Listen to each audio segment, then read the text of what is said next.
करंजिया ठारे बेआईन बाली बोझे 4टी हाइवा जबत 3 अटक।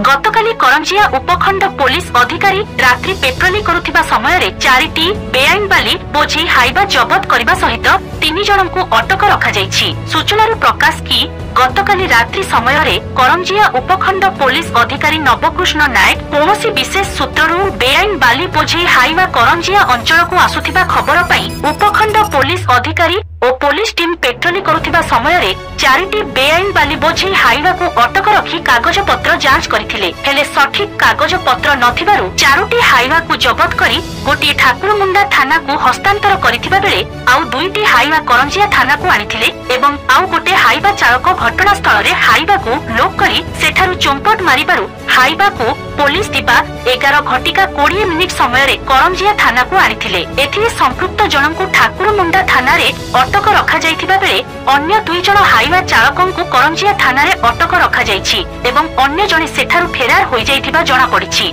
तेबे 4टी हाइवा मध्यरु 2टी हाइवा पाटबिलरु जबत होइथिबा बेले गोटे केन्दुमुंडीरु और अन्यटी जुआरीकटा पेट्रोल पंप निकटरू जबत करा जाइथिबा उपखंड पुलिस अधिकारी श्री नायक सूचना देइथिबा बेले आगामी दिन रे एहा जारी रहिबो बोली प्रकाश करिसंती। तेबे आनंदपुर एवं चढ़ईफोल अंचल देई बहि जाउथिबा बैतरणी नदीरु प्रत्येक दिन रात्रि इबन भर समय रे शह शह बाली बोझी हाइवा करंजिया अंचल को आसुछि जहा द्वारा प्रत्येक दिन कटी कटी टंकार राजस्व हानि होथिबा बेले मालेमाल हेउछंती बाली माफिया। तेबे एहा प्रति प्रशासन दृष्टि देई एपरि बेआईन बाली बोझी हाइवा उपरे दृढ़ कार्यानुष्ठान नेबा सहित मोटा अंकर जरिमाना करबाकू सर्वसाधारण रे दाबी हेउछि।